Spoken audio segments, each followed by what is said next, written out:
Hello and welcome to my channel. What you're looking at is the new model railway that I'm building upstairs in my house.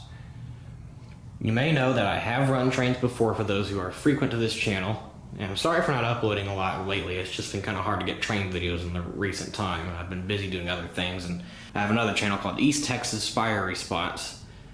And if y'all like fire trucks, or people that like fire trucks, ambulances, police cars, anything fire EMS, police, first responder related is going to be on that channel.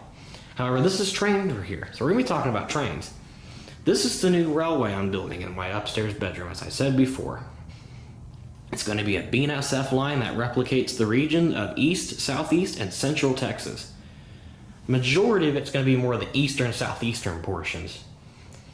So, how I built the table was I got these table modules from Woodland Scenics. They're 18 inch or 1.5 foot by 36 inch long, 3 feet.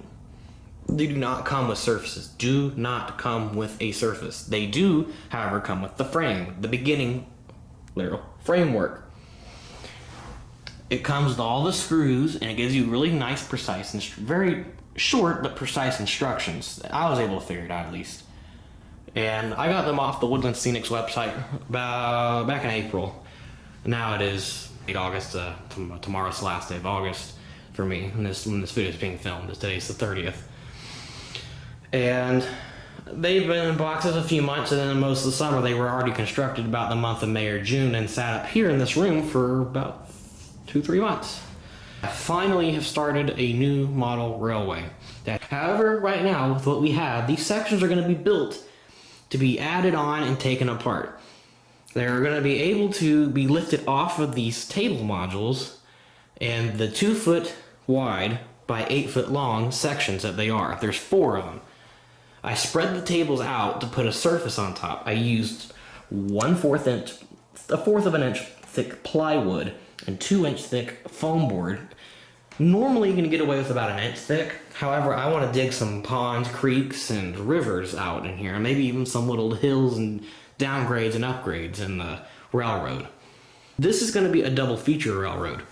It's going to have O-gauge on the bottom. I've had O-gauge for years, and I do not plan on ever getting rid of it. And I wanted to incorporate it with my model railroad. However, I wanted to do HO as the primary feature since I have more room to do that. O-gauge is just going to kind of be a little for fun thing. Now, you may notice this is actually a decent little loop here. And I'm going to get my lighted buildings along the backside, have some road right up against the track. Track's going to run right up along here, and right here is going to be a lift bridge section. So that will be a video of its own. We'll see, maybe. Depends if I can figure out how to explain it into a video. But it's going to be kind of interesting. So this is so you can lift it up and crawl under as a duck under, because I didn't really want to do it with HO and O. And I don't have to step over, and then I just figured it'd be better to take it off here and then just duck under and get into the middle. We'll get into the middle shortly. That'll be the control center for all the automated switches, the lights, the accessories and such, and of course the railroad. The HO will be running on DCC. The bottom down here is going to most likely just be a large power supply for conventional running. We're probably just going to do conventional running because it's just going to be a loop. The HO, however, it's going to have a siding, a yard, and right here, possibly an industry on this corner, and another industry service on this corner.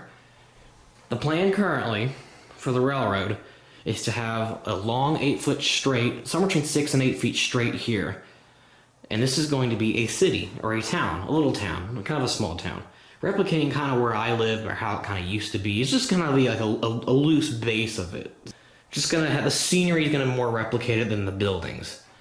And maybe the streets will be laid out kind of similar where it's along the tracks, but we'll see. We'll still have a lot of ways to go.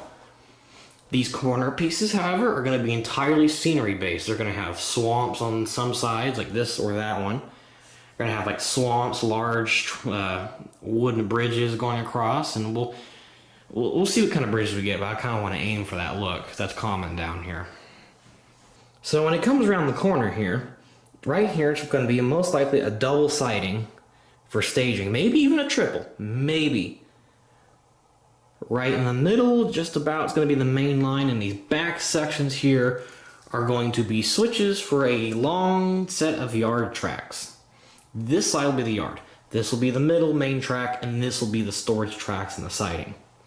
This region is going to be based off, like, most likely going to try in replicating Somerville. Maybe Somerville kind of landscape. We'll have some hills and some grassy areas and some trees. This line in general is going to kind of represent a mixture of the Conroe, Houston, and Silsbee subdivisions, maybe in the Lafayette subdivision from BNSF, in the what used to be the Gulf Division, now is the Red River Division. Down below, on this side, is going to be more buildings. I actually have a railroad crossing piece I'm going to be using. I'm going to be using Fast Track. It's not really my favorite, but it looks the best on the way I picture this. You're going to have sections going in between some bridge P. I'm going to actually have bridges, as you can see here. I have some already from the past. I'm going to be using to make some really cool looking overhangs here and put stuff underneath. Now, however, on these corners, it's going to be a full fill with the wood. I already have pieces getting cut out right now. I'm just going to make curved sections to go along. So I'm going to try for at least 072, if not then 060. That's the lowest I'm going to be able to go because I have an engine that won't run 054 or lower. They don't make 054 in Fast Track, just tubular. And I want to use Fast Track.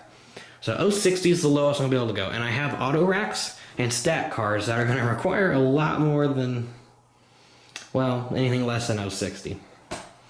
That, and when they're not even on 060, the auto racks just look ridiculous going around the corner now. That's all I could do for a while, but however, I want to at least go to 072. I've seen it on the club layout I run on, and it's a lot better. So this is the beginning, humble beginnings. Gonna look like a real world, but it's not gonna replicate anything specific. Just the scenery might be a little more specific, but that's for another video. As of now, this is what I have.